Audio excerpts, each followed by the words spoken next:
Welcome to Heartbreak Revealed. Discover real stories of wives' betrayals and shocking twists. Hit subscribe button and let's get to our story. I saw it all in slow motion. Funny how the mind works. I was flying backward, falling.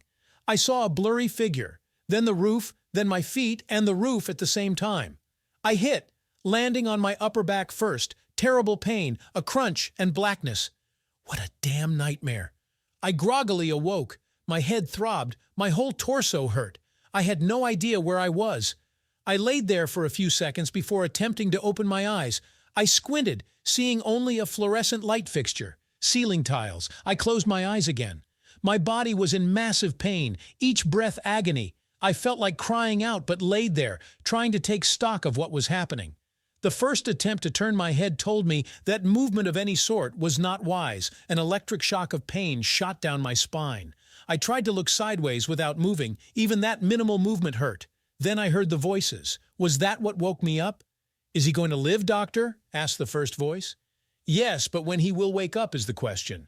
He was showing signs of coming around earlier, then passed out again. We just need to be patient," said voice 2, who I assumed was the doctor.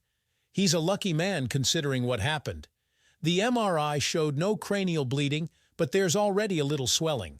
He's certainly concussed. We'll have to keep an eye on the possibility of his brain swelling further. His left arm is broken in one spot, both the radius and ulna, and at another, the humerus. From the way his back looks, he hit the stairs at shoulder blade level and slid the rest of the way. His back is badly bruised. His suit coat kept him from being scraped raw, but still, probably a good thing he was tilted towards his left, or the gun he was carrying might have added to the damage. He might have fractured his sacrum or his hip. He came to rest after hitting the back of his head. It scraped and bled a lot. No stitches required. We cleaned the injury and bandaged it. I understand he stopped with his feet still up the stairs. He basically body surfed down until his head and shoulders hit the bottom," voice 1 affirmed. "How he kept from tumbling, I have no idea. I'm guessing he went most of the way down in midair." "It was about 8 or 10 steps, said voice 1. "I didn't count, but I will need it for my report. So no idea when we might talk with him." "Okay, well, we have the woman getting checked out. She was pitching a fit about not wanting to be examined, but I saw some blood on her fingers, and I wanted to collect any evidence before it got washed away. Oh yeah, that brings up another point. The victim had 3 long gouges on his right forearm. Can you tell me which direction they were made from? Hand towards the elbow or the other way around?" I closed my eyes and tried to calm my breathing. The monitor was still beeping faster than normal, but did not accelerate. I heard the curtain pulled back. I felt somebody fiddle with the tape on my arm. "After a bit of poking, from hand towards the elbow, for sure," the doctor said. "Which makes no sense if you consider the direction of his fall. Makes perfect sense if you think about it from a different perspective," said voice 1. "His right coat sleeve was pushed up and bunched at his elbow, but I'll need to confirm with forensics. Hey, do you think I can get a cup of coffee while we wait and I make a few phone calls? We have a pot at the nurse's station. Sue, can you get the officer some coffee? Better make it 2, it seems his partner is here." I heard the curtain pulled back into its original position. "So, what do you have?" asked the new person from the other side of the curtain. Voice 1 told the other man what the doctor had said about me. "Well, we got both a man and woman downtown," said the second cop. "Their stories coincide, but I don't believe it. It does not match what the witnesses say." "How lucky is that?" "We happened to be a couple blocks away, about to eat, when the call came in. The responding officers were barely there when we pulled up. I'm glad they could check the victim out and leave us to look at a fresh scene. Yeah, voice 1. Did you see the video?" "Video?" "The girl in the apartment across the landing was showing her folks her new apartment when all the shouting started. They opened the door with their cell phones out and recording to see a big naked man and a naked woman standing on the landing. The man yells, 'That'll show you your place, you stupid!' They couldn't see what the two were looking at down the stairs, but they got that part clear as day. I mean, it was graphic. The two had obviously just been having sex." "Yeah, lucky the witnesses saw who was there," said the second voice. "One of them called 911. The young neighbor was squatting next to the victim when the first unit arrived. She pointed and said, 'He is the guy who pushed this one. Don't let him get away.' The guy was dressed, and coming downstairs he was running. The woman was standing at the top of the stairs wearing a little robe and bawling. They both told stories with no mention of their being naked and having sex. According to them, they were innocently visiting, and the victim came in and attacked them, then ran out and fell over his own feet. Both men laughed. I lay there thinking about what I had just heard. As much as I heard, at least my brain was functioning. Maybe I could turn this around a bit. Would I be wrong to lie, to add a little to the story? Screw the a-hole who pushed me down the stairs. I could have died. Hell, I could still be majorly messed up. Let me go back 3 weeks to where it began. Well, not when it began, but when I became aware something out of the ordinary was going on. My wife, Cindy, was in the shower. She'd left her phone on her makeup table. It pinged and lit up. I looked at it. "Hey, sweet cheeks," it began. Then the screen went dark. I tapped in her log and code and checked her recent messages. "Hey, sweet cheeks, I want some of that hot sex. How about tomorrow afternoon?" The message was from Cindy's boss, Tom Richards. Tom was the broker who owned the real estate franchise where my wife worked as a sales agent. This was not the first time my wife had received an inappropriate text from the a-hole. Just a month prior, Cindy was sitting on the couch when her phone pinged and she opened the text unseen by her. I walked up behind to bring her a glass of wine. "You looked fine this morning. I want some of that love as soon as we can get it on," it read. I about dropped the wine as I read that over her shoulder. I bristled. Cindy neatly covered. She giggled. I bet he was texting his wife again. "You know her name is Julie, right next to mine in his contact list. He has messed up and sent me texts meant for her before." Her neck had turned bright red as she tapped a couple of icons. "Hey, stupid. Robert just walked up as you sent me the text you meant for your wife. If you're going to flirt with her via text, make sure who you are sending it to, okay?" I heard him on speaker. "Hey, dude, I'm so sorry," Tom said. "I'm trying to spice things up with my wife a bit, you know." "I sure did not mean to send that to Cindy." Cindy giggled. "No problem, Tom. Oh, I know I looked fine today, too, but this woman is reserved for my man, Robert." She hung up, and we laughed about it, both then and when we made love later that night. I'd all but forgotten the matter until now. If Tom had screwed up again, why was he texting his wife about tomorrow afternoon? Where was she tonight? I may be trusting, but I'm not stupid.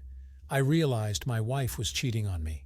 I thought our relationship was solid, but apparently that was not the case. Cindy and I met just a few months before we graduated college, both business majors. We had seen each other over the years, sharing the occasional class, but had not interacted socially. I was the typical nerd type, she the hot chick. We clicked once we actually got to know each other. I was not socially inept, far from it. I'd had my share of girlfriends, but in my own social circle. I just was not the buff athletic dude you normally see with the hot chick. I stood all of 58 and might weigh 150 if I had rocks in my pockets. Not bad looking, according to my sister and her friends, but just not a stud. Of course, my sister and her friends did not get to look inside my pants. I used that line once when my sister Becky told me I was not a stud in front of a couple of her friends. She was embarrassed as they laughed. I told them I packed every bit as much in my pants as those big boys they were so fond of admiring. They laughed, as did I. But I knew that what I had compared favorably from observations in gym locker rooms. My claims were validated one day when I overheard Cindy tell Becky, "You and your friends tease your brother, and he teases back. But let me tell you, he packs every bit as much as anybody I've ever seen." Becky and her friends sputtered in embarrassment. It was not a large member my wife was seeking, it was money. We got by, but we were not rich. She made enough sales to pay her business expenses and have a little spending money, but she could not have supported herself on her commissions. I supported us with my sales rep job. After graduation, I had decided to continue my education and add accounting to the mix.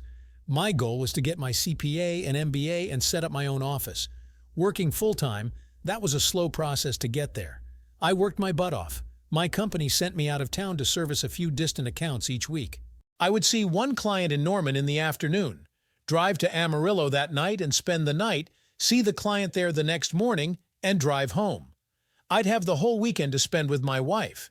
Now that I was aware of a possible fox in the henhouse, I began to pay attention. Tom and his wife were over a decade older, both about 40. They had twin boys finishing high school, and a third, a freshman at the local university. Cindy and I had barely even begun talking about raising little ones. I admittedly wanted some after 5 years together, 4 of them married. I was ready. We had been talking recently about her going off the pill and us working on getting her pregnant. She might have already stopped taking them. Now, suddenly, I was glad we had waited. I realized I'd never have a child with Cindy. I had looked forward to hot sex tonight. That was why she was in the shower getting freshened up. She knew I'd start with oral. Well, her shower was wasted. I would not touch her at all, not anymore. I'm not one of those guys who go for one final sex with a cheating witch. I went to our spare room, where we kept the computer, and began to surf for information. When she came in to find me a few minutes later, she looked and smelled good. She had spritzed a little scent. The translucent little top did not hide a thing. She was hot. I got hard, and my little head asked me to go get busy. I almost changed my mind about screwing her one last time.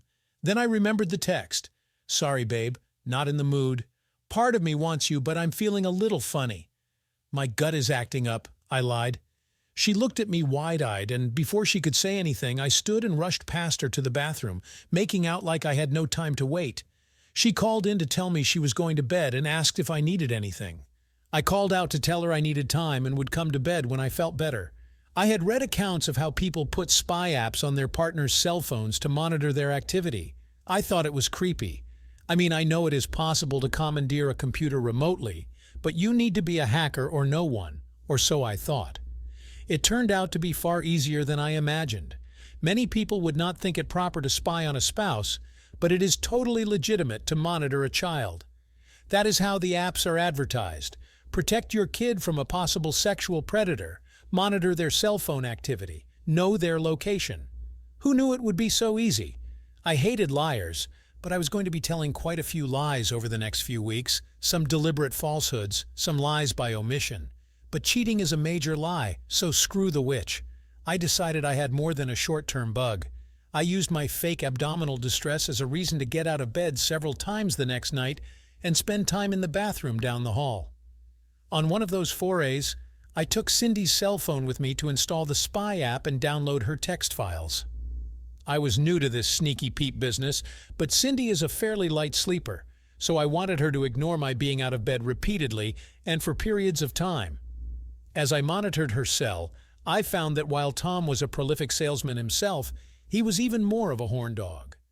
Real estate agents are in and out of the office frequently, so they could get away together without any of their coworkers noticing, and they did at least a couple times a week. They flirted by phone often or the occasional text. I assumed the multiple calls were more flirting than business. I had been lucky to catch the text I did. Phone conversations were far more graphic. I kept multiple copies of one such conversation because it went into detail and provided a lot of information about their relationship. I did not need it to divorce Cindy, which I fully intended to do soon, but I wanted undeniable proof she was a cheating witch. "Let's have sex at your apartment this Thursday when the cuck is out of town," Tom asked. "I love to bend you over the back of your couch and pound you from behind." "Look, quit calling Robert a cuck." "I've told you it's disrespectful," Cindy said. Tom laughed and started to say something. "And I've told you before, Robert is every bit as large as you, if not just a tad larger. You're just too rough. I love that pounding, which is why I keep coming back to you. Robert likes to make love more, but sometimes I just want it rough." "Yeah, you scream when I pound away," Tom chortled. "Julie used to love it too, but she says I get too wild and she likes it better if she can get on top so she can control the action. I guess your boy just can't man up and take you like you want it." "Well, your jackhammer Energizer Bunny act is what I want every now and then, like a couple of times a week. But making love is great. I should have no complaints. Robert gets with it on occasion, but when I start to hurt, he stops. You just keep pounding me until you're done. My guts are sore, but I love it.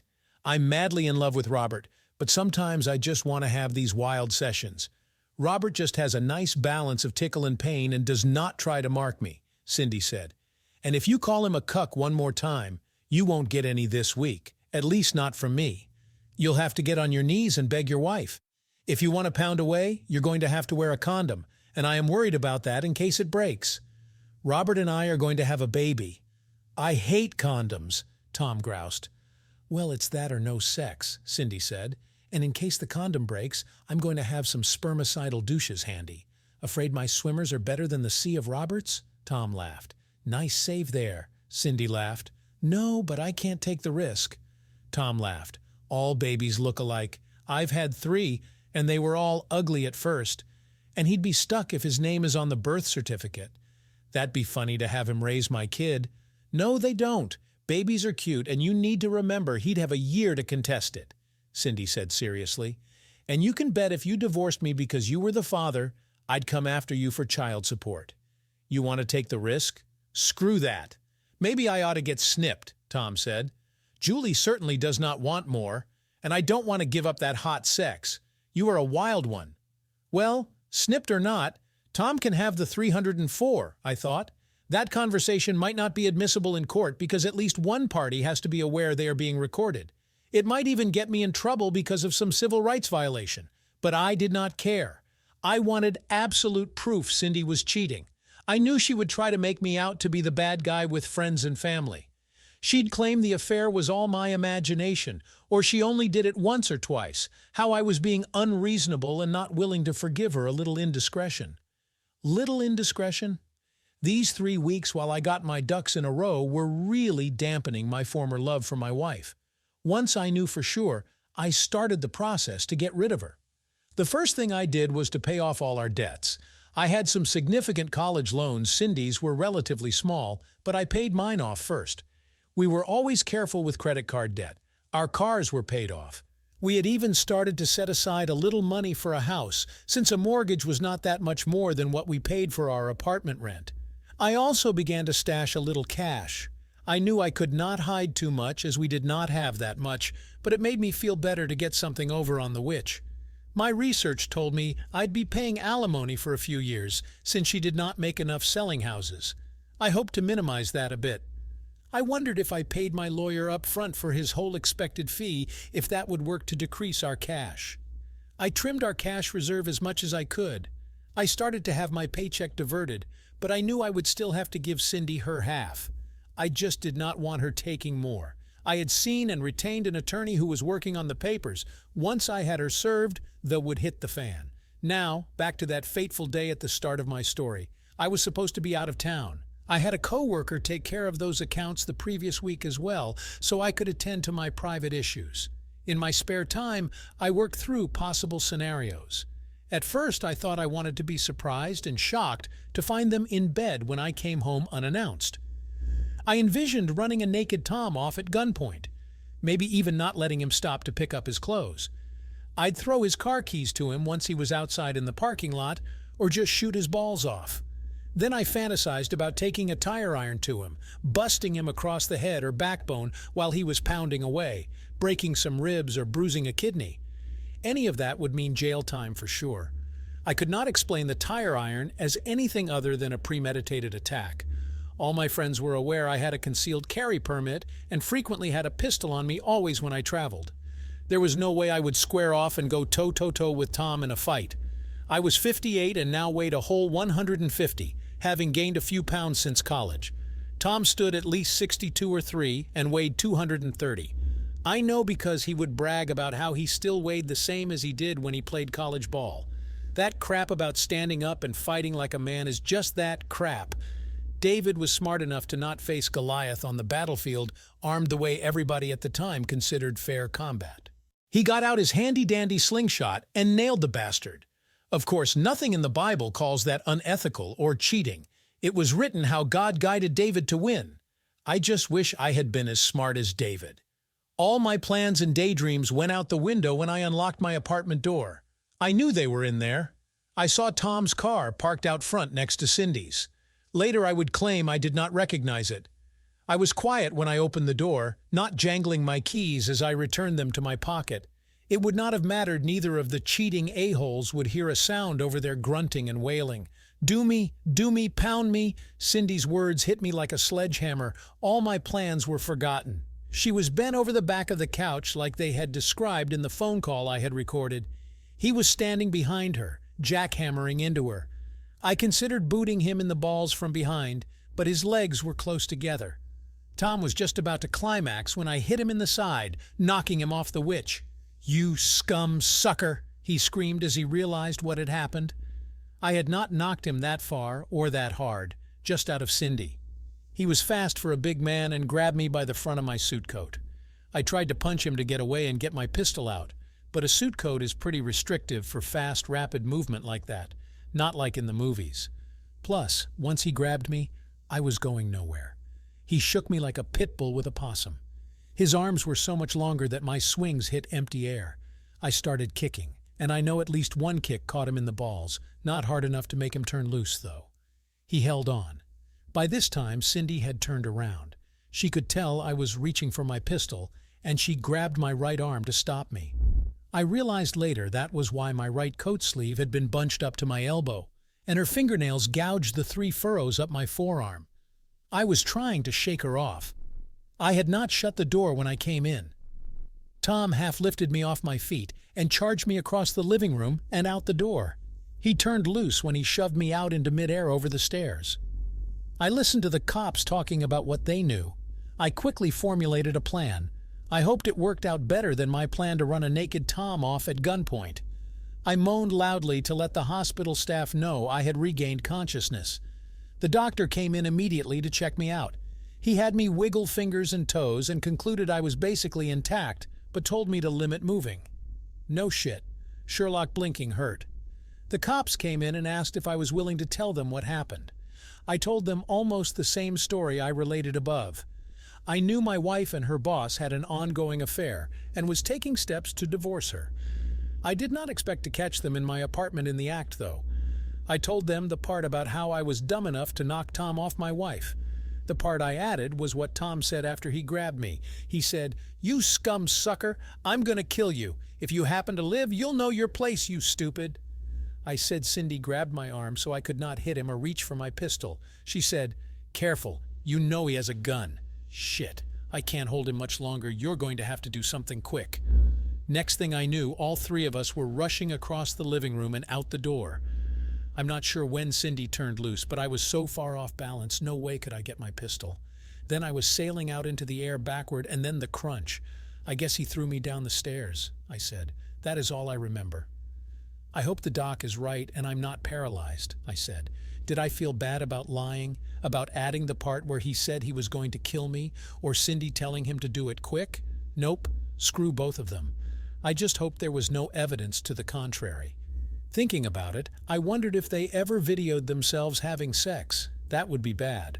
Forensics actually supported my story. Tom claimed I attacked him, and he defended himself. He was visiting Cindy, one of his agents, because she was feeling bad, and he was concerned. I must have got the wrong idea about what was happening. Then, after he pushed me away and yelled at me, I turned tail and ran out the door. I tripped at the top of the stairs, hit the railing, and fell down the stairs. Cindy agreed, just adding, "Tom pushed me hard to get me going." She grabbed my arm to keep me from punching Tom at the beginning, and that was how I got scratched. The investigators found my suit pants were spattered with Tom's semen, which proved I was very close to him. And there were several smears of semen and vaginal fluids on my right pants leg, which showed I had kicked him in the groin. I was facing him at the time, not running. They did not initially charge Tom with attempted murder, but did with assault. Tom posted bail. He did not have the full amount, of course, so he used a bail bondsman. The 10 charge would still cost him $5,000 out of pocket. I wondered if he felt the piece of ass he got was worth it. I would not know about any of this for a while. Even my brothers conspired to not tell me everything they had heard until the doctors said I was out of the woods. They wanted me to remain calm. Shortly after I made my statement to the cops, I had an episode and passed out. To me, I had just closed my eyes, and no time had passed at all. I awoke in a semi-dark room. I laid there for a bit, thinking about the conversation I was having with the cops. I had already decided how I was going to respond to my cheating wife and Tom if and when I saw them again. They were not only cheaters, but now they wanted me dead. I would treat them accordingly. Just before I passed out, I had planned to shoot Tom if he ever approached me. I'd claim I thought he was coming back to finish the job. Okay, so I like to fantasize about that. It's never going to happen. A nurse was in the room. I did not notice the other person until she stepped close. It was Cindy. I began yelling, "Get her out! She tried to kill me! Get her out!" One of my brothers rushed in to find out what was going on. Cindy was shocked and began crying. "No, no, no," she wailed. "I did not hurt you. I love you. You helped the a-hole throw me down the stairs," I yelled. They ushered Cindy out. She was bawling and protesting the whole way. Okay, so I was being a prick. I did sort of want to talk to her. I wanted to hear her explain how she wanted rough-pounding sex so bad she would go look for it somewhere instead of talking to me. If she wanted rough role play on occasion, I would have been happy to oblige, but I would never condone her cheating. The doctors kept me in the hospital under close observation for a whole week because of my concussion. They were afraid I'd be out somewhere and my brain would start swelling.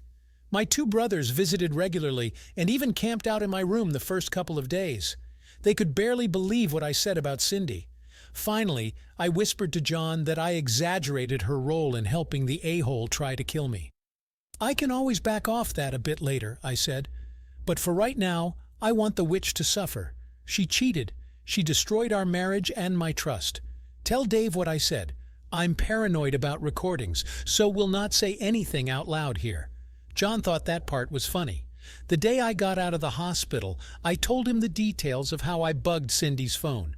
"If you want, you can tell her I am hurt and angry, but I will talk to her when I'm strong enough." Yeah, give the witch a little hope, I thought, like she gave me a little hope of a happy future before she trounced it. I was angry, but I loved the witch, which made the whole thing hurt even more. One of the visitors I allowed was Julie, Tom's wife. She came to see me as soon as she heard I woke up, which was a day after the event. Of course, she heard parts of what had happened. When charges are filed, the testimony and evidence is not publicized. She wanted to know why Tom had been arrested for my assault. As you can imagine, Tom had not been too open about the situation. He had given her the same line he had given the police, how he had been visiting one of his agents when her husband came home. Cindy was wearing a robe, and I jumped to conclusions and thought the worst. We got into a scuffle, and I had fallen down the stairs. He was accused of pushing me, but was innocent. I thought his story was ludicrous. Obviously, he knew nothing about the video taken or suspected there might be forensic evidence. I wondered if the man was delusional or just hopeful the neighbors would not be questioned. I told her they were having sex when I walked in the door. Tom said you would claim he was having an affair with your wife, but it was all innocent, she said. I'm not buying that. What I want to know is, do you have proof? I have a prenup. I get 70 of the communal assets if he cheated, and I can prove it. Leave some for me. I plan to sue him for whatever he has left after his criminal trial, I said. You need to contact an attorney and file for divorce to lock your share of your assets so he cannot use that for his defense. I have an audio recording of them talking about their affair, plus copies of a few texts, but there is also a video of both Tom and my wife standing on the landing of my apartment just after he threw me down the stairs. Both of them are naked. On top of that is my testimony, but if that is not enough, the clothes I was wearing at the time might have some evidence on them. Hard to imagine I could get into a scuffle with a naked man who had just ejaculated all over and not have something on me. "You have all that?" she asked, shocked. I nodded. I told her I knew Tom liked rough-pounding sex. That convinced her immediately I had everything I said. "I'm going to see my lawyer as soon as I leave here. Please help me get the rest of that evidence as soon as you can," she assured me. "Julie, I don't think either Tom or Cindy realize just how much evidence there is against them. They told a lie and are sticking to it. They told the cops I misjudged the situation and overreacted, and that is what got me hurt. I'll be willing to bet Tom is out there right now, doing as much damage control as he can. He might be hiding money, but from what I understand, you can get that back. Hopefully, you can fix it, so whatever he forfeits to the bail bondsman is taken out of his share and not yours." She gave me a hug and wished me well before she left. I had met her before when Tom had parties for his agents, like at Christmas and other holidays. She was nice. She did not deserve the storm coming her way. I didn't either. The day after I got out of the hospital, I was sitting at my family's fishing camp. I planned to take as much medical leave as I could, then I would burn my vacation time. My boss knew the situation and told me he was working on a way I could work remotely a couple of hours a day as I recuperated and still draw my regular pay. I thought about how I lied and compounded their offense of cheating into a crime, then I reconsidered. I did take a backward tumble down a stairway. It was not due to my own clumsiness. I was pushed forcefully. Maybe Tom only wanted me out of the way so he could get his pants on without getting shot, but I really did not care. I was going for the jugular on his ass. That morning I was very, very busy. I canceled our credit card. I left Cindy her half of the balance, which was not much since I had paid our debts. I had not wanted to tip my hand too early, so I waited. Now it was time to finish it. I might have to pay it later, but for now, I could make things as uncomfortable for Cindy as I could. The rent and utilities were all paid up, but I was not going to provide a penny for Cindy to eat or for a drop of gas for her car, not until ordered to do so by the court. Julie, Tom's wife, had moved swiftly. Despite thinking he might try to hide money, he apparently thought his line of bullshit was enough, and he had nothing to fear. I was a jealous husband who let his imagination run away with him. She took her 70 of the available cash and had their investment accounts locked. But I wanted answers. I called Cindy and told her where I was. She had called my brother several times while I was in the hospital, begging for me to meet with her. I told her she could drive out that afternoon. I warned her she better come alone. If she brought Tom so he could try to convince me to drop the charges or some such nonsense, I would drop him where he stood, but with a bullet. If I saw him, I would assume he was coming after me. I said this almost hoping they were recording what I said. I wanted it on record. I was not going to risk another attack. It was a tearful meeting. I will admit I hated losing the woman I loved, but not as much as before. I was sure she loved me, but not enough to not cheat. Crossing the gap between fidelity and being loyal, she missed that boat. "I am so glad you let me come out so we can talk," she said as she parked. "You know I was not helping Tom try to kill you," she began. I shrugged. I invited her inside. I claimed I was feeling weak and needed to sit, and asked her to get us drinks. Of course, she knew the house well, having been there many times. As I listened to her get the beers out of the fridge, I went to the living room, a small area that served as the communal gathering area that adjoined the kitchen and served as a dual purpose. I tapped the icons on my laptop and cell phone to begin the video recordings. Both were focused on the chair where I intended her to sit. I sat down and waited. "I'm wondering if you were trying to get me to say something on a recording," I began. She assured me she had not. "My cell phone is in my purse, and to prove I have nothing on me, without another word, she stripped naked to my total astonishment. "Want to stick a finger up me to do a cavity search to show I don't have a bug hidden up there?" she asked, moving her hips. She was smiling now. This was a kinky game in her mind, and she was all for it. I would have been too if she had not been screwing her boss. I told her she might want to get dressed while we talked. "Screw that," she declared. "I'll stay naked. You might need to give me a towel so I don't leave a snail trail on the chair. Are you sure you don't want to feel me up in case I have a recorder hidden up there?" she asked, grinning. She was not being sarcastic. I could tell she honestly wanted to play. The woman was hot. She was fully aware of the effect she had on me. I knew she was playing me. She had an agenda. "Where do you want to start?" she asked. "Let's start with why. No, not why you decided to cheat. I want to know why you were willing to help that son of a bitch kill me," I spat. I sucked in my breath, trying to control myself. "I wasn't trying to help him," Cindy said tearfully. "I was trying to help myself. I had no idea he was going to do that. I wanted to stop you from shooting him. Even when he pushed you outside, I thought he was going to close the door and we'd get dressed. Then we could deal with the problem. But then he threw me down the stairs. I finished for her." She nodded. "And you went inside and concocted a story to cover for him. You lied to protect the man who tried to kill me." She looked at me, her facial expression a combination of horror and guilt. She nodded again. "Yes," I thought. "I was afraid you were dead," she said. "He pushed you so hard you just flew out into the air. I looked down and you were not moving. Your eyes were not even closed. I was terrified. You did not even check on me. The police told me when they arrived Cheryl from next door was kneeling next to me, but you were up on the landing in a robe, just crying," I said. "You went inside, the a-hole got dressed, and you put on a robe. I guess you made up a quick story about how I came home to find you in a robe with your boss. He had just come over to check on you because you called in sick. I got the wrong impression, and attacked him. He defended himself, and when he came at me, I ran like a chicken, tripped, and fell down the stairs. All an accident. I didn't describe it that way, Cindy said. Then she paused. How do you know what we said? Because the cops interrogated me, I said. Two people told one story. I told another. I had a head injury, so they wanted to make sure I could not have misinterpreted things. I noticed they just charged Tom with assault, not attempted murder yet.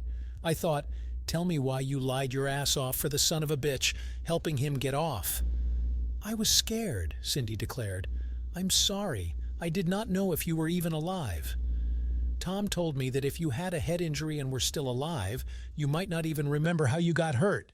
We heard the sirens, and I did not have time to go get dressed. I just had my little robe. We made up a quick story and went out. Tom thought he might get away. If he did, I was going to say it was you and I having an argument, and you tripped. There were so many holes in her story, I did not even mention Cheryl from next door, and her parents were at least witnesses to her and Tom standing nude on the landing, if not the actual assault. You were willing to go that far to cover for his butt? I asked, aghast. She nodded. He said he'd make it up to me, but if the truth came out, he would lose everything and we'd both go to jail. Him for throwing you down the stairs and me for helping cover, Cindy sobbed. If you were alive, it would be your word against ours. We weren't doing anything, so we had to keep up the lie. Even after we found out you'd be okay, Tom kept saying maybe you'd have amnesia. You remember everything, don't you? Every detail, she said. You were talking about him losing most of his money because of the prenup with his wife, aren't you? You know I already told her what I saw. She needs proof to invoke the prenup. Your word is not enough, Cindy said. Tom asked me to tell you he will pay you off if you change your story about him pushing you down the stairs deliberately and about us having sex. He will give us $50,000, $25,000 each. We can use it for counseling. I'll quit my job and we can get back together. I had not expected this. I know I must have had an incredulous look on my face. Do you really think I would ever cover for him? Plus, there is no way he can get that kind of money without his wife finding it. You gotta know she is checking their financials. He won't be able to buy a candy bar without her knowing, I said. He already has it in a secret account, Cindy said. He has been hiding money in an offshore account for years, Royal Bank in Grand Cayman. He has been putting money in an account there using his oldest boy's name and social security number. He called it his retirement fund. He says he will give us some. All you have to do is change your story. Please, Robert, we can get back to where we were and have a nice little nest egg. Tom means nothing to me. He was just a good time. You are what I want. I want a family with you, she pleaded. I started chuckling. Do you not see all the holes in your story? I said, shaking my head. First of all, I'd have to lie about what happened. Cindy told me I could say I was confused, and maybe Tom was just coming at me and I panicked. Do you really think he would pay either of us a nickel once I changed my story? I asked. He'd laugh his ass off about how he got over on me again. First he made me a cuck, and now I would be a dumb cuck who changed my story. He knows I'd never be believed if I changed my story back later. Plus, why in hell would he ever confess to you he has been hiding money for years? He is not that dumb, I said. He knows you are gullible and hopes I am too. If it were true, he'd keep it a total secret and not even tell his own mother. Cindy looked at me like the lights were coming on. Then she shook her head. I'm sure we can trust him, I told her. Before I even considered something like that, I'd have to see the bank transfer, including the right routing and account numbers and bank name proving the account exists, and then I might consider letting him go for $100,000. Okay, now for part 2, I said. Why did you let that guy in your pants in the first place? What did I do to deserve that? Not man enough for you anymore? She teared up slightly. How long have you known? When did you find out? I shook my head silently. You did nothing wrong. We had a great marriage, an active sex life. You and I had sex 3 times a week at least until you got sick with that stomach bug and then cut me off. Oh, I am so stupid. That is when you found out? She looked at me tearfully and continued. All this time she had made no attempt to sit ladylike, not spreading her legs. She sat casually, her crotch open for display. Now she got embarrassed and reached down to put on her panties and shirt. Okay, I said, breaking the silence. When did it begin? About 3 months ago. We did not have sex at the beginning. I mean, not even once a week. I'm not even sure why I thought to start. I mean, we had no problems. Sure, Tom flirted. He flirts with everybody. Hell, he'd flirt with you, only he would call it getting friendly and establishing a rapport. I really can't say when that turned sexual. Well, that is not right. A lot of what Tom said had a sexual context. I think it was one day when he said he was unhappy with his sex life at home. He hinted he wanted to talk to somebody, and like a fool, I listened. I know now where it led. It was a trap. I'm not sure Tom intended it as a trap or not.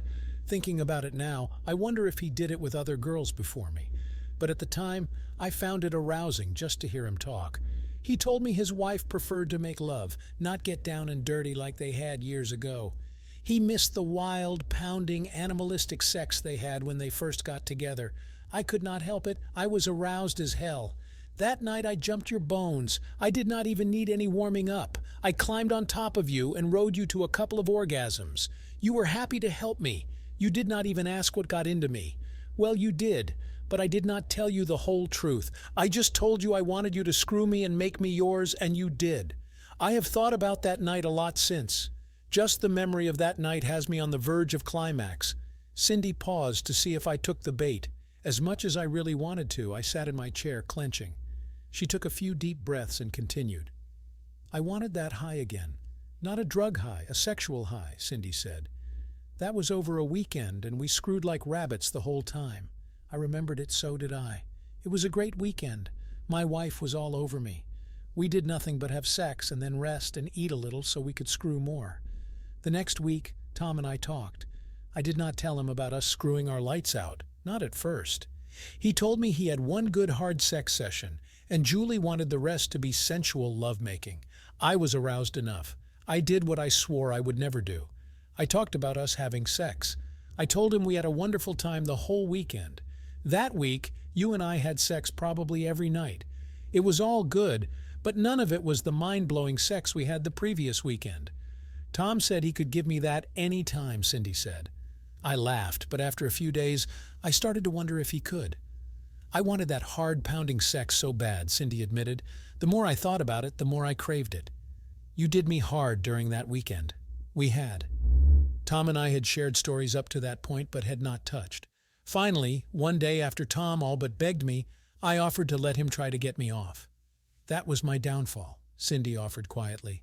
Tom does not make love, he screws like a demon or does nothing. I did not care about what he likes. After the first time we were together, I did not kiss him, blow him, or do anything else. I let him have me. He pummeled me. There was not a bit of making love in what we did. And you got off on it, I accused. Cindy nodded. Yes, it was hot. I was like an addict. Cindy admitted tearfully. I loved you. I still do. Our sex is great, but something about Tom doing me like that got to me. Somehow, with him, I could disassociate myself from reality and enter some make-believe world where I could let Tom use me. I often hurt and was sore when he was finished. It was not something I could do with someone I loved and who loved me. Who you loved? I asked. Remember that evening when you were sitting on the sofa and got a text about you looking fine and how Tom wanted to drill you? Cindy nodded. You covered neatly. I thought it was a mistake that should have been a wake-up call. You came close to being caught. If you had stopped seeing him, I might have never known. I might have been the oblivious cuck Tom said I was. She bristled and said she hates that word. But you liked the idea. You loved cheating on me because you kept doing it despite the risk. You deliberately kept cheating until I caught you. She shook her head in denial. Well, I hope you have fun with him, I said quietly. Get dressed and leave. Our time is up. She looked shocked that I would send her away so abruptly. Can't you claim me? Make me yours again? She asked plaintively. Bend me over and do me hard until I cry and beg you to stop. Just please don't send me away, she begged. I bent down and picked up her discarded pants and handed them to her. There is nothing to reclaim. You gave yourself to the a-hole, I said simply. Without another word, she slipped her pants on, picked up her shoes and purse, and walked outside. She stood for a moment, then taking her time, put on her shoes. I could tell she was hoping I would call her back. I'm so sorry, Robert, she said, before she got into her car and drove away.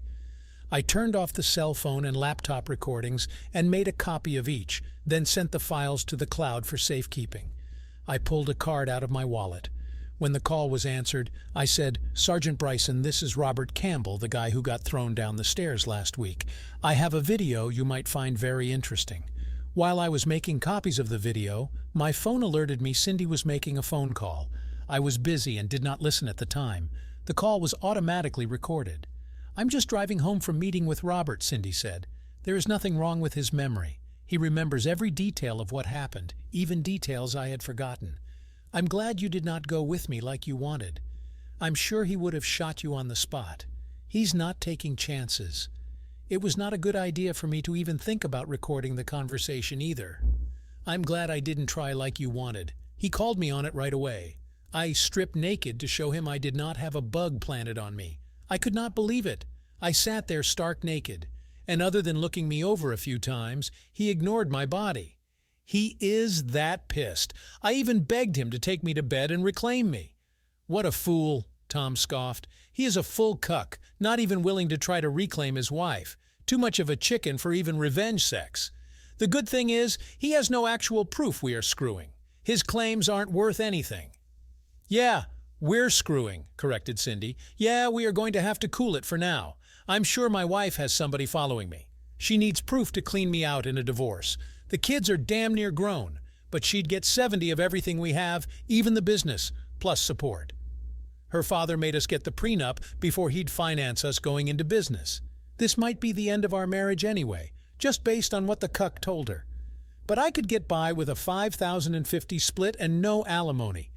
I'd have to give her the house, but I'd at least keep the brokerage. I could still earn a living. You know I don't make enough to support myself if Robert divorces me," Cindy said. "Even with some alimony, I just hope he gets over it. I'm willing to do anything to keep him. Counseling, wear a chastity belt, post-nuptial agreement, whatever it takes. Why screw the cuck?" Tom scoffed.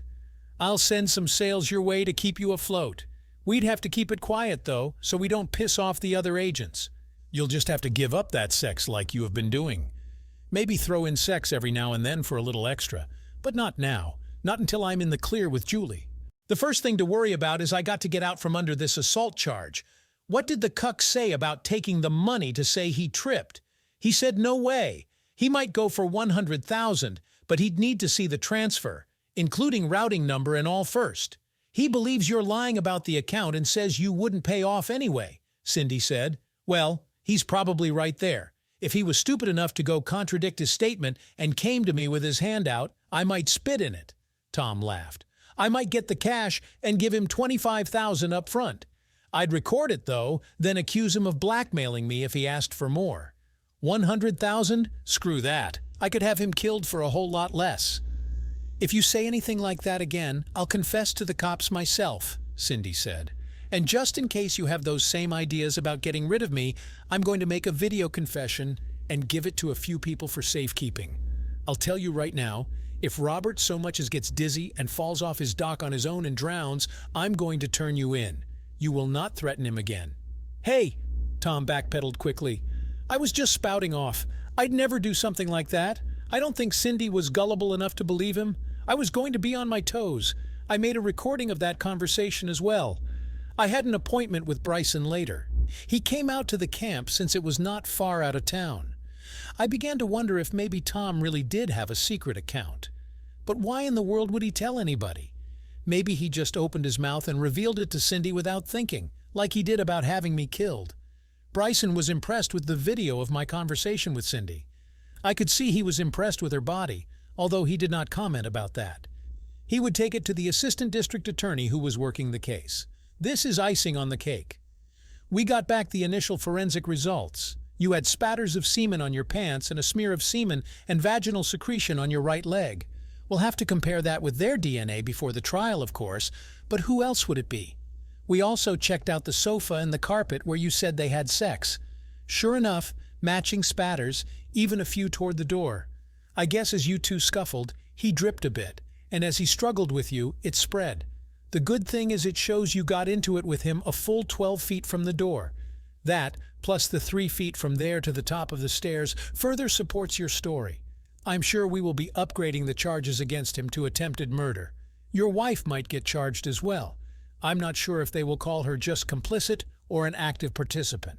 That is up to the DA. Your skin and blood were under her fingernails, so she definitely grabbed you.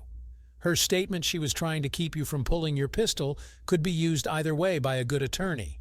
I asked him how, if I was being attacked, I had the right to defend myself. Sometimes a good lawyer makes a situation sound different than it really was. For example, while Daniels grabbed you, he was not beating on you. He is a big man who likely would have beat you to a pulp but had no weapon. You could not know he might throw you down the stairs. His saying he was going to kill you would make you think your life was in danger. Of course, he is going to deny he said anything like that. It comes down to the jury in those cases. But since you didn't shoot him, the part does not matter. I'm sure he cannot say he was afraid for his life because you had a gun and threw you down the stairs to defend himself. But don't be surprised if his lawyer tries something like that. I've seen some wild attempts to cast doubt.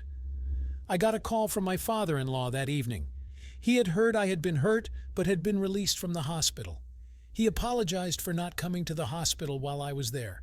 He and my mother-in-law had been on a cruise for the past 10 days. Their flight back had just arrived, and they were now on the road returning home. We have not been able to get through to Cindy. We had 3 messages when we turned our phones back on. The first saying you had fallen down the stairs and you might die. One later saying you would be okay. And the last one saying you had been discharged from the hospital. You are doing okay, right? Bill, I hate you to hear it this way, but those messages do not tell you the whole story, I said. I liked the man. Both he and his wife had been good to me. I did not fall down the stairs. I was pushed, virtually thrown. Cindy's boss tried to kill me. I caught them having sex in my living room. It is going to be a mess. To say he was shocked would be an understatement. I heard him relate what I'd said to Sandy, my mother-in-law. I could hear her wail. Look, you need to have a talk with Cindy and hear her side. Needless to say, I am not at home, I said. A few moments later, we hung up. I needed to get the ball rolling. I called my attorney first thing the next morning to check on the status of the divorce paperwork. The papers were ready to serve Cindy. He only needed to know where she was. The process server had called the real estate office and checked my apartment, and Cindy was at neither place. Bryson called to say they had arrested both Tom and Cindy as soon as they got to work this morning. He had taken the audio and video files I provided to the assistant district attorney the night before. The ADA had apparently stayed late and got all the charges filed. The assistant DA wanted to see me in his office. I wondered why Bryson went with me. It turned out he wanted to caution me about my talking about the bribe to change my story. He said it could be construed that I was willing if the price was right. I assured him Daniels did not have near enough money to buy me off or get me to settle. I wanted the bank information so I could pass it along to Julie Daniels. I told him I had already called Julie to tell her about the alleged secret account, and she was going to have her lawyer look into it. That satisfied him, but he still had me write a statement to that effect. Look, best to leave the investigating to others. You don't want to get into trouble. We can't use the audio recordings. We can't even use illegally obtained information to further an investigation. It's called fruit of the poisonous tree. But you got a lot of good stuff on video, and that is legal because you were in it. Tom Daniels was charged with attempted murder. Cindy was charged as an accomplice after the act.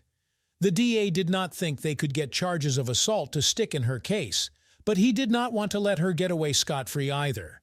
With the accomplice after-the-fact charges, she could get no more than a $500 fine and up to 5 years in jail. I thought that was ludicrous, 500 versus 5 years. Bryson laughed and said the law is screwy sometimes. Daniels would likely go down. The DA suggested he'd be lenient on Cindy if she testified against Tom. That seemed like all the satisfaction I'd get. At least Cindy would not get off completely.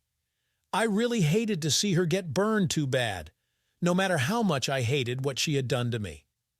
I called my lawyer to tell him where she was. She would be served when she got released.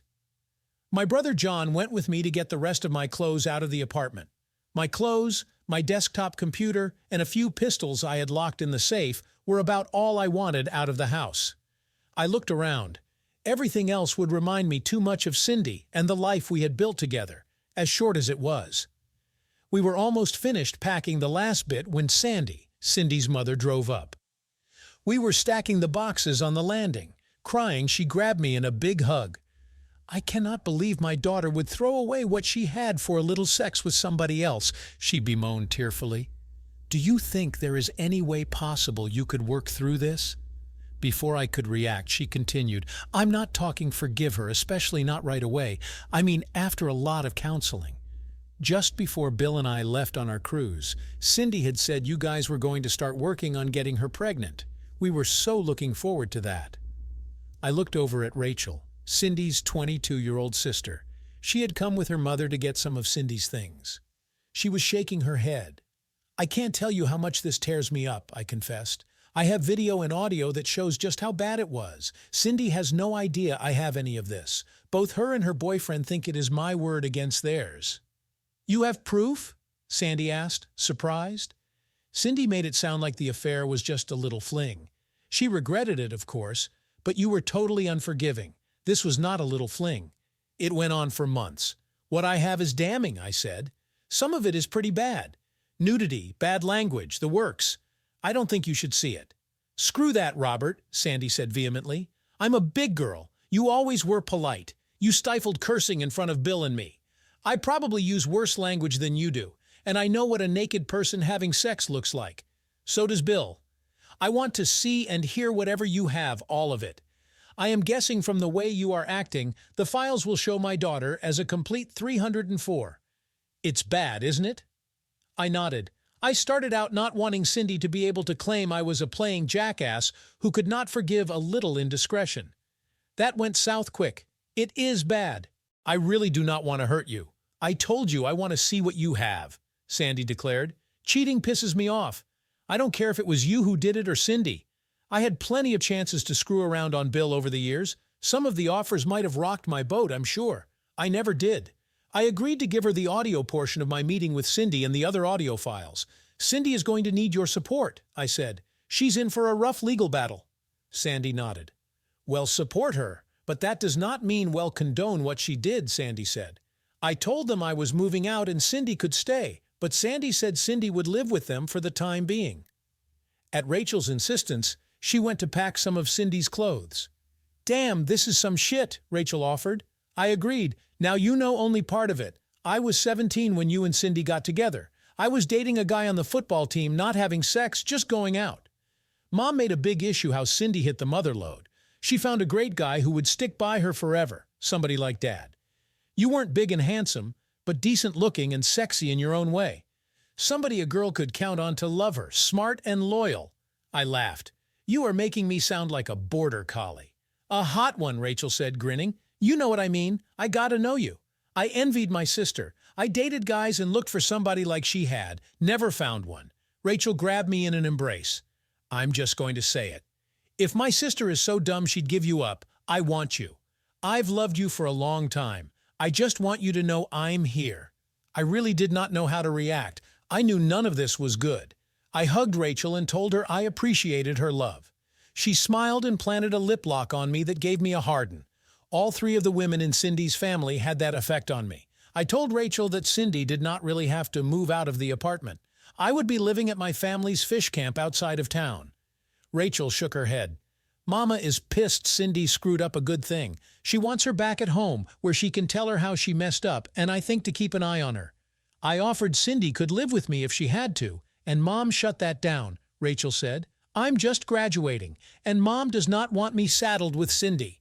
Mom says I need to seek my own life and live with the decisions I make. On the way over, she repeated that same thing 100 times. John began to carry my things to the car. The doctor had cautioned me about strenuous activity, so John was doing all the heavy work. My cast did not help either. I have your phone number. I know where your fish camp is. Get ready for me, Rachel said with a grin. She leaned forward and whispered she hoped I might be ready for some exertion soon. Hey, Guy, I heard from behind me. It was Cheryl, the woman from across the landing. I see you are up and at 'em. Then she looked at the boxes on the landing. I hope you aren't trying to carry any of those. You know you are not supposed to do any lifting. You suffered a pretty good concussion. You don't need to aggravate that. How did you know how bad I was hurt and what my doctor's orders were? I asked. I do want to thank you for helping me out when I got hurt. I heard you were right there checking me out. Cheryl pulled a name tag on her scrub top. "I work in critical care in the hallway right around the corner from where you were. I do mainly cardiac instead of neuro. Greta, the nurse taking care of you most of the time, was my roommate in nursing school. I kept tabs on you. The doctor said I only had a little swelling." "Yeah, that's like saying you had a little heart attack or are a little pregnant," Cheryl laughed. "I looked at your chart and we nurses share information on the unit. You had a significant injury. You need to take it easy. Just because they say 7 to 10 days, my advice is to make that a minimum." I knew she was a nurse, but not the details. Cindy and I had invited her over a few times. She had shared snippets of her personal life. I liked her. I told her my brother was doing all the carrying and loading. I only packed my clothes. I thanked her again for saving my life. She snorted. "I was scared shitless, to be truthful. I don't do neuro, but I was trained. I was afraid you had broken your neck. Cervical breaks can stop respiration. If you quit breathing, I'd have a hell of a time doing CPR in the position you were in. I just loosened your tie and pulled the top of your shirt open and checked your eyes. Upside down like that wasn't helping your cranial pressure, but I could not do a thing to help that. I had nothing to stabilize your neck, so moving you was out of the question. I was glad you didn't start to wake up and move around, but the ambulance arrived pretty quick." "Do you still have the video you took?" I asked. She said her mother had taken all the pictures and video, but she had copies. She asked for my phone number so she could forward it all. I watched the video. Rachel looked at it as well. There is no doubt what they were doing. "Cindy is going to piss her panties when I tell her about seeing her fresh drilled look," Rachel giggled. Cheryl said, "I'm guessing you were Cindy's sister. You look like her." We stood there for a minute. Then Cheryl gave me a hug, whispering in my ear, "You have my number now. Call me when you want to talk to somebody."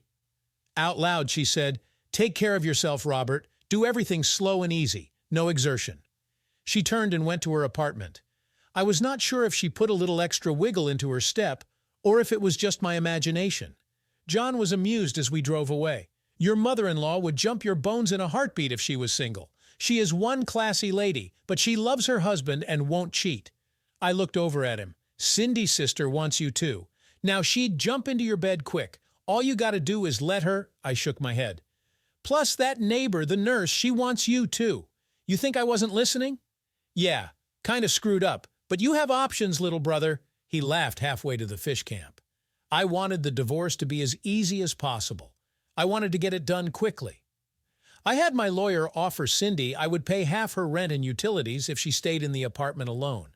I'd even pay half her grocery bill as long as it was food bought for her alone and not takeout or at a restaurant. I'd even keep her on my cell phone plan. I offered this support for 2 years, saying she could use the time to get on her feet. Cindy's lawyer quickly computed this was far more in her favor than the percentage of my income the law specified. I knew he told her how restrictive it would be, but she accepted my terms and signed. Of course, Cindy had bigger things to worry about than our impending divorce.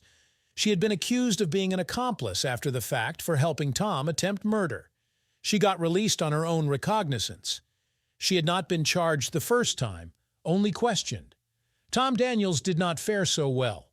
The charge of attempted murder called for another bail to be set and a percentage paid. Tom only had a little cash available. Julie had taken her 70 of their cash and sealed their investment accounts. He could not touch any of that money. He did not have the $10,000 to pay the bondsman fee. His lawyer was trying to get him a signature loan. Apparently, having the community assets locked in a divorce made it difficult to use as collateral. I laughed, imagining him stewing in a jail cell. Tom considered himself a mover and a shaker. Now he was being moved and shaken. Julie was as vindictive as me. I had told her about the alleged secret account in the Caribbean under her son's name. She said she would check it out. To my surprise, the secret account really did exist. Julie's lawyer confirmed it. So she, Julie, and her son flew down to get the money. Her son was not on the signature card, but because it was in his name, he could transfer the funds. I would have loved to be a fly on the wall when Tom found out his hidden money was gone. Because it was in his son's name, it was not part of the community property. To make things worse for poor Tom, he would soon be facing problems with the IRS. He did not follow proper procedure for gifting minors. However it worked out, and whoever paid the taxes, Tom would never get a penny. I loved it. Julie told me later her son split the money evenly with his two siblings, funding their college funds as well. The Daniels boys were honest, at least with each other. Justice is slow. My divorce with Cindy was over months before her criminal trial. Her trial was linked with Tom's. She was accused of helping him hide his part in my attack. Julie had seen to it his resources were limited. He still had his 30 of their community assets, but that was not much. His real estate agents were ready to quit on him because of his ruined reputation. Julie got Tom to agree to sign off and sell the franchise. She could have forced the issue, but in signing, expedited things. As part of that agreement, he gave up the right to start another brokerage within 50 miles for 5 years. I loved it. He needed the money for his defense, so he agreed. While we waited for the criminal trial, I propositioned Julie for a little roll in the hay. Her initial response was to call me a sick motherfucker. Then a few seconds later, she grinned and said, "You really want to stick it to them, don't you?" We laughed about staging a fake video, but then she said if she did anything at all, she'd go for the whole enchilada. In the end, we decided against it. The week before he would get the money to make bail, she went to visit him. I went with her. We talked through a plexiglass window. He asked why I was there, and Julie said because I deserved to be. She winked at Tom and grinned. I held my index and middle finger over my mouth and flicked my tongue. Then suddenly, I pushed my index finger through the circle made by my other index finger and thumb. Tom glared and turned red. He paused a few seconds before he reacted. I thought he'd get angry, but I was astonished by his actions. He went apeshit. I found out later there are many rules when in lockup. One of the main ones was about losing one's temper. Tom picked up his chair and swung it repeatedly against the plexiglass window. He was immediately, and I'm sure painfully, subdued. I heard later he was put into segregation for 3 weeks. His bail got delayed. It was almost denied altogether because he now posed a threat to both Julie and me. He really should learn to control his mouth. At his trial, he spent half his time glaring at me rather than following the testimony. He should never have got on the stand, not after I claimed he wanted to kill me, having called me a cuck repeatedly. When asked if he threatened to kill me, he said, "I don't remember saying it at first, but right now, I'd make sure of it." Then he began to rant. He called me a lying chicken, a cuck, and a few other things that cast aspersions on my father's identity and my mother's species. I have to admit, I had deliberately antagonized the man a bit, careful to not be seen. I had just repeated the gestures of pushing one index finger into a circle of the other index finger and thumb. I had held my index and middle finger in a V and flicked my tongue between them just a few seconds before. I did it subtly so nobody else noticed. The man was now livid despite being carefully reserved a few minutes before.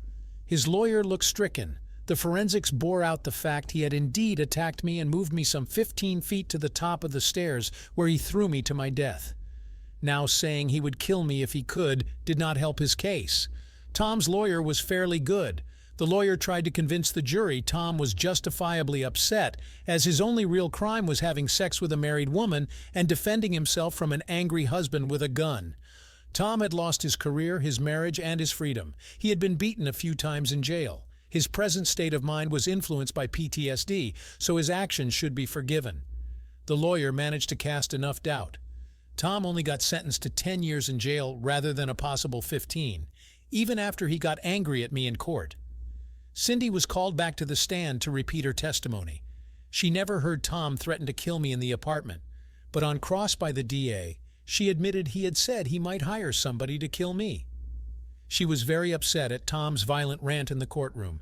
She had said earlier that it was Tom who had originally concocted the story of how he was merely visiting her, and I overreacted, then ran when Tom stood up to confront me. She admitted the fall was not accidental, but a very deliberate action on Tom's part. At her own trial, she repeated that testimony, saying she was terrified at the time and thinking I was dead. She agreed to report that Tom lied. She was sentenced to a year in the county jail, but the DA suggested it be suspended. The judge disagreed and wanted her to serve 3 months at least, considering her original false statement to the police. Cindy came to see me when she got out.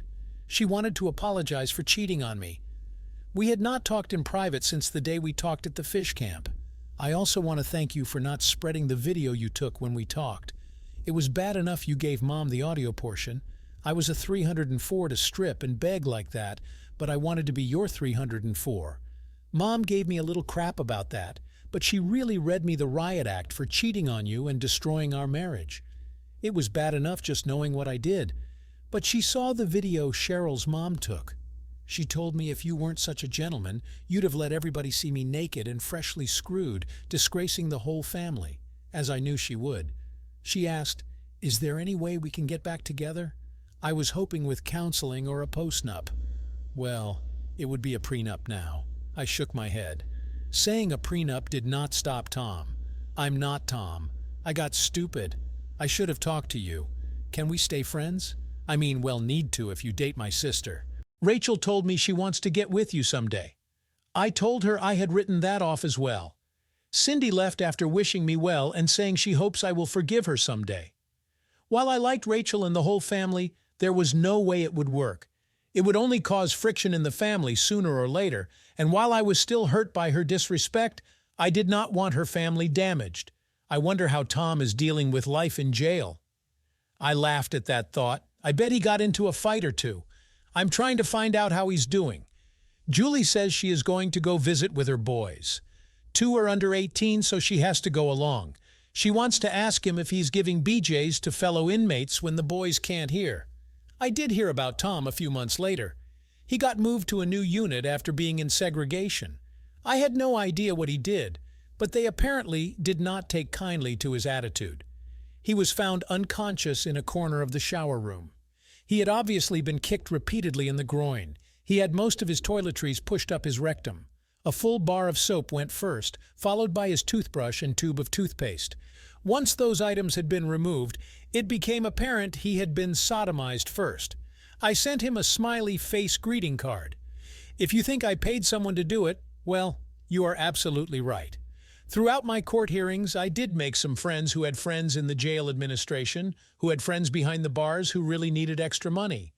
Although she called me several times trying to get me to change my mind, I never did date Rachel, Cindy's sister. She argued her parents thought it would not be a problem, and Cindy was on board with us getting together, but I knew it would eventually cause friction. I broke off all contact, although I did see one of them around town on occasion. Cindy moved to Shreveport and got a job as a sales rep for a small manufacturing company. I imagine a woman as hot as her had an active sex life.